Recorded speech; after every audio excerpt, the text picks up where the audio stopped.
Tentu saja kewajiban yang dimaksud di sini adalah kewajiban konsekuensi dari menikah itu, ya. Apa konsekuensi dari menikah itu? Bismillahirrahmanirrahim. Assalamualaikum warahmatullahi wabarakatuh. Alhamdulillahirabbil alamin. Allahumma shalli wa sallim wa barik ala sayyidina Muhammad wa ala alihi wa sahbihi ajma'in. Allahumma rabbi syrah li sadri wa yassir li amri wahlul uqdatam min lisani yafqahu qawli. Allahumma arinal haqqa haqqa warzuqna ittiba'ah wa arinal batila batila warzuqna ijtinabah. Allahumma ahsin aqibatana fil umuri kulliha wa ajirna min khizyid dunya wa azabil akhirah. Amin ya rabbal alamin. Sahabat muslimah yang dirahmati Allah, semoga kita semua senantiasa sehat dan di dalam lindungan Allah Subhanahu wa taala. Amin ya rabbal alamin. Sahabat muslimah, dewasa ini banyak orang yang menunda pernikahan atau dipaksa untuk menunda pernikahan dengan alasan belum mampu atau belum mapan. Nah, bagaimana Islam memandang apakah kemapanan ini atau kemampuan ini memang disyaratkan untuk sahnya sebuah pernikahan? Hadis Rasulullah Shallallahu Alaihi Wasallam yang diriwayatkan oleh Imam Bukhari dan Imam Muslim, ya, seringkali dijadikan sebagai dasar bahwa menikah itu harus dalam keadaan mampu.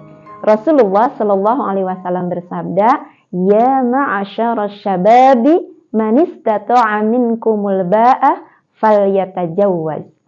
Wahai pemuda, siapapun di antara kalian, man istata'a minkumul ba'ah, ya, di antara kalian itu sudah mampu al-ba'ah, menanggung beban, ya, melaksanakan beban, falyatajawwaz, maka menikahlah, ya. Jadi di sini Rasulullah menyuruh untuk menikah, ya.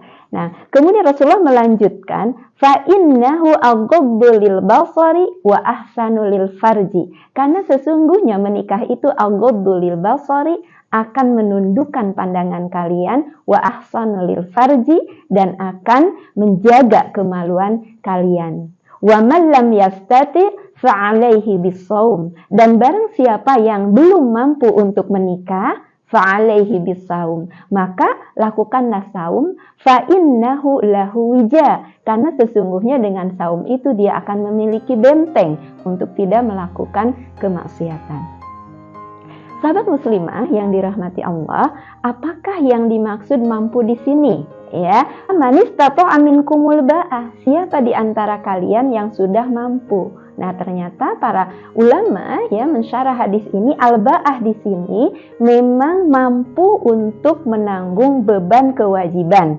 Nah, tentu saja kewajiban yang dimaksud di sini adalah kewajiban konsekuensi dari menikah itu, ya.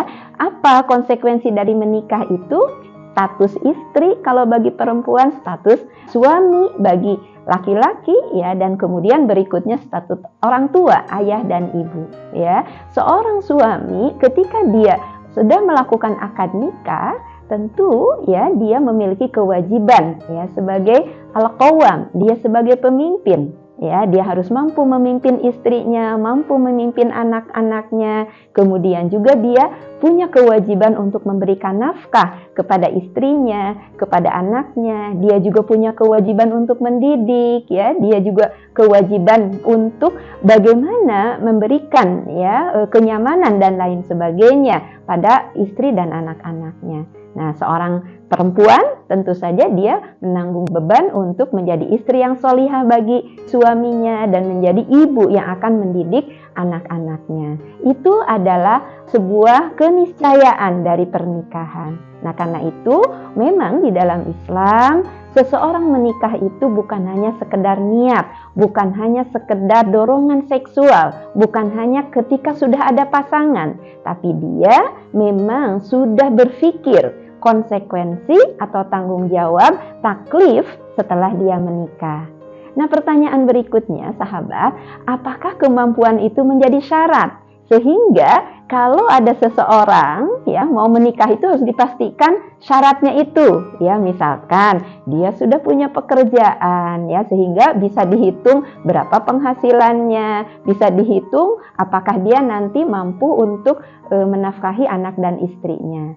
Sahabat muslimah yang dirahmati Allah, di dalam Islam, di dalam fikih Islam, sahabat, kalau kita mempelajari ya pendapat-pendapat para ulama, di dalam menetapkan ya rukun nikah itu pertama ada calon pengantin laki-laki dan perempuan, sehingga kalau gaib tidak diketahui mana yang akan menikah, itu berarti salah satu rukun nikah tidak ada ya.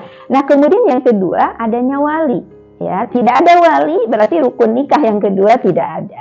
Kemudian yang ketiga ada saksi, 2 orang saksi yang adil ya. Kemudian yang keempat ada ijab, ada proses ya ijab dari wali si perempuan atau yang mewakilinya. Kemudian yang kelima adanya qabul, ada penerimaan antara yang diijabkan dengan dikabulkan, dan itu memang harus satu pemahaman, satu maksud. Jadi kalau ijabnya untuk menikahkan, maka qabulnya menerima nikah. Tidak boleh ijabnya untuk jual beli, qabulnya menikahkan. Itu tidak satu pemahaman ya, dan masing-masing faham terhadap yang diijabkan dengan yang dikabulkan. Sehingga kalau ijab qabul oleh orang yang tidak memahami bahasa yang dipakai untuk ijab qabul, itu tidak menunjukkan ada kesepemahaman. Nah kemudian kalau kita melihat sahabat di dalam syarat-syarat nikah ya, ternyata juga tidak disebutkan di situ al-ba'ah. Yang pertama disyaratkan itu tentu harus Islam ya. Seorang perempuan muslimah tidak boleh menikah dengan laki-laki yang bukan Islam, dengan orang kafir, dengan orang musyrik ya, sekalipun dia ahlul kitab. Mukminah hanya boleh menikah dengan muslim ya. Nah kemudian yang kedua, perempuan yang dinikahi tidak boleh mahram. Jadi kalau perempuannya itu ada hubungan mahram, misalkan adik kandung ya, bibi atau jalur mahram yang lain, maka dia tidak memenuhi syarat sahnya nikah. Artinya nikahnya itu batal ya, tidak boleh. Kemudian yang ketiga ada wali. La nikaha illa biwali. Dalam sebuah hadis tidak ada pernikahan kecuali ada wali. Kemudian yang berikutnya ya, harus ada saksi ya, orang-orang yang menyaksikan bahwa prosesi pernikahan itu memang memenuhi syarat dan rukunnya ya. Sehingga kalau tidak terpenuhi adanya saksi, pernikahannya rahasia, hanya merupakan komitmen antara 2 orang ya, laki-laki dan perempuan mengikat janji setia sehidup semati dalam bangunan sebuah keluarga, tapi tidak disaksikan oleh 2 orang saksi, maka dia tidak memenuhi syarat sahnya nikah ya. Nah kemudian yang berikutnya tidak boleh dalam keadaan ihram ya. Di dalam Islam ya, ketika kita ihram, baik ihram sudah berniat ihram untuk umroh atau ibadah haji, tidak boleh melakukan akad nikah. Jadi tidak sah nikahnya ketika dia sudah berniat untuk ihram ya. Nah kemudian berikutnya tidak boleh dalam keadaan terpaksa ya, jadi harus dalam keadaan ridha ya. Sahabat muslimah yang dirahmati Allah ya, di sini tidak disebutkan adanya al-ba'ah, manis atau amin kumul ba'ah ya. Nah berarti al-ba'ah itu bukan menentukan syarat sahnya nikah ya, tetapi ini konsekuensi dari pernikahan. Orang yang menikah berikutnya dia punya kewajiban untuk ya, tadi seorang suami menafkahi anak dan istrinya, memberikan pendidikan. Seorang ibu dia harus mampu menjadi ummun wa rabbatul bait. Nah karena itu, walaupun bukan penentu sahnya pernikahan, maka keluarga muslim harus berpikir kalau kita sebagai orang tua, bagaimana menyiapkan anak-anak kita, baik laki-laki maupun perempuan, ketika dia ya sudah menjelang balik, dia juga sudah siap untuk al-ba'ah tadi, ya siap untuk mengemban taklif hukum. Ya, nah dalam hal ini kaitannya dengan az-zawaj, kaitannya dengan pernikahan sahabat ya. Pernikahan itu tentu diawali dengan adanya ketertarikan, ada gurizah nau ya, berkembangnya seks secara biologis ya. Dan ini yang harus kita perhatikan ketika cengkraman kehidupan kapitalisme sekuler sekarang, yang berkembang justru kematangan biologi secara seksual ini semakin cepat. Nah, makanya anak SD kelas 5 kalau perempuan itu sudah haid, kelas 6. Bahkan ada yang bisa melakukan hubungan suami istri. Perzinahan itu bukan hanya di usia dewasa. Perzinahan itu banyak sekarang itu terjadi anak SD, anak SMP sudah hamil sehingga meminta dispensasi pernikahan. SMA apalagi yang usia mahasiswa, ya. Kenapa mereka bisa melakukan itu? Pertama, karena secara biologis dia sudah matang, dia sudah balik biologis. Nah, masalahnya karena sekuler kapitalis, maka pendidikan itu tidak mengarahkan untuk apa? Al-ba'ah, kesiapan secara psikologis, bagaimana seorang perempuan siap menjadi ibu, seorang laki-laki siap menjadi suami, menjadi ayah yang akan dibebani tanggung jawab tadi, mendidik, menafkahi, dan lain sebagainya. Kita lihat sekarang anak SMP, dia sanggup untuk melakukan perzinahan, tetapi secara materi dia masih dinafkahi oleh orang tuanya, dia masih meminta uang kepada orang tuanya. Bagaimana kalau mereka itu ya kemudian sudah berzina, ada kehamilan, maka wajar kalau kemudian yang terjadi bukan siap untuk menikah, meminta pasangannya untuk menggugurkan, mengaborsi. Ya, kalau ini tidak jadi solusi, maka tidak jarang berakhir dengan pembunuhan, membunuh pasangan perzinahannya karena sudah hamil. Kalau pembunuhan juga tidak jadi solusi, maka dia akan memutilasi, dia akan menghilangkan jejak-jejak dari kriminalnya. Nauzubillahi min dzalik. Itu yang terjadi sekarang, sahabat.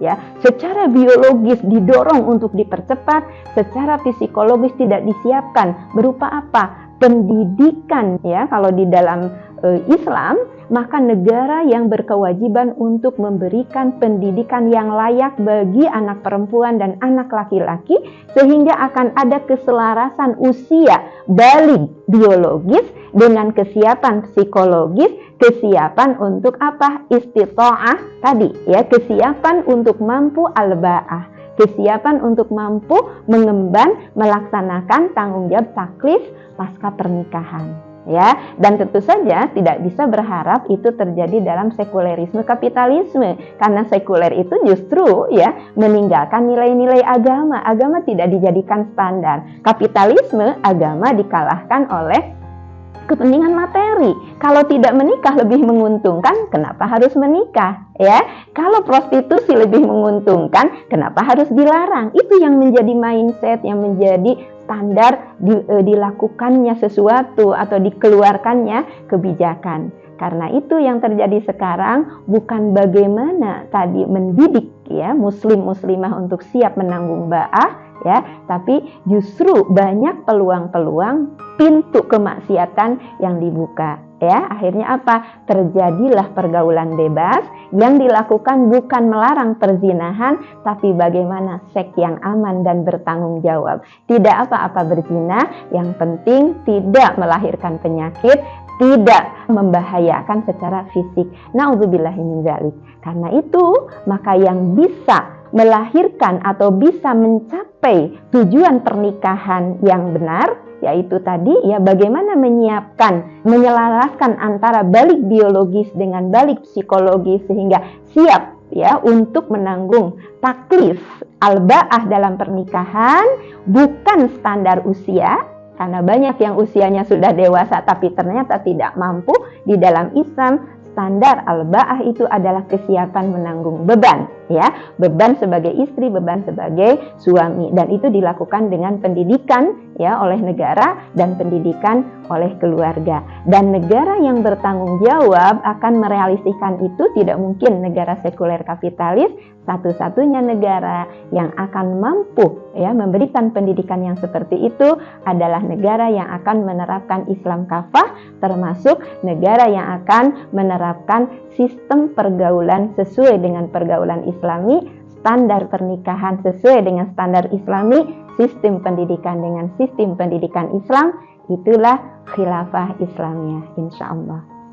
Meraih sakinah dengan penerapan syariah secara kafah. Billahi taufiq wal hidayah. Wassalamualaikum warahmatullahi wabarakatuh.